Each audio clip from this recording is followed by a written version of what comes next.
asalaamaaleykum suñu mbokk internetu Ndam TV dal leen ak jàmm ci seen flash d'information. ñii di étudiant wu université bu Gaston Berger nekk sa Saint-Louis dakkal nañu seenu ba gréewu xiifal gannaaw ba ñu tàmbalee rek seenub liggéey ci wàllum assainissement. ki di président bu séance de la coordination bu étudiant yi nag di Djibi Sène nag profité na ci boobule occasion daal di wax ak autorités yi rek ngir ñu respecter seeni engagement yi ñu leen digoon. ñii di waa COSYDEP nag di coalition des organisations en synergie pour la défense de l'éducation publique daal dinañu fësal rek seenub njaxare jëm ci campagne électorale bu élection locale yi ak Coupe d'Afrique bi ndax kat jàpp nañ ne rek mën na tax élèves yi duñu concentré wu ci seenub jàng te it année scolaire bi mën na ci perturbé wu. fële ca Diourbel nag ab mbir bu doy waar lañu fa nemmeeku ca commune bu Ndank Sène benn xale bu góor bu sàcc ab fas lañu fa faat kii di Abdou Ndong nag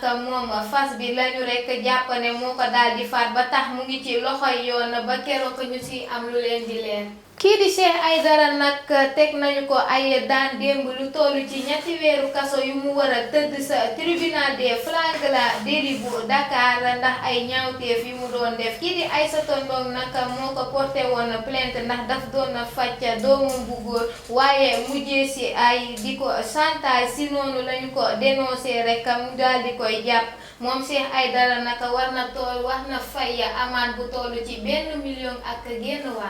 kii di Elisabeth Ndew Diouf di juge bu tribunal bu travail hors de Dakar xayma na jafe-jafe yi ci Sénégal di jànkonteel ci wàllum suuf maanaam titre foncier ci atum 2015 am nañ lu toll ci téeméer ak ñaar fukk ci atum 2016 am nañu lu toll ci juróom-ñeent fukk ak ñett ci atum 2018 am nañu lu toll ci juróom-ñaar fukk ak ñaar ak téeméer ak juróom-ñaar fukk ak benn ci atum 2019 ci noonu nag la kii di Elisabeth Niang daal di wax ni rek dinañu yokk këru àttekaay yi ngir rek jafe-jafe yi ñuy nemmeeku ci wàllum suuf daal di wàññeeku. wàllum wérgu yaram ak tolluwaayu mbas mi kii di ministre de la santé et de l'action sociale def na ci ab jàngat tey.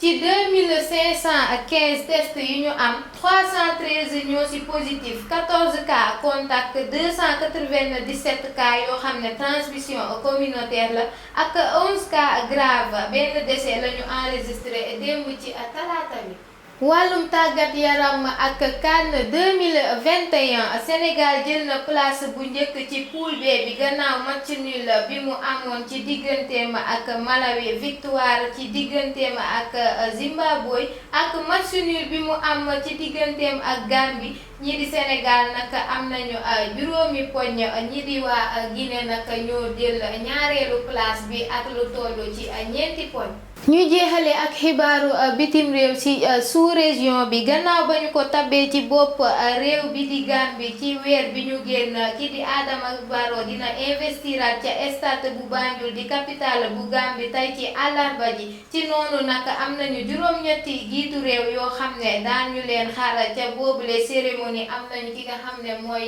Macky Sall di jiitu réew bu Sénégal. mbokk yi fii la ñuy ndàkkeepee xibaar yi di leen jox dig daje ci suñu yeneen jotaayu xibaar jërë ngeen jëf.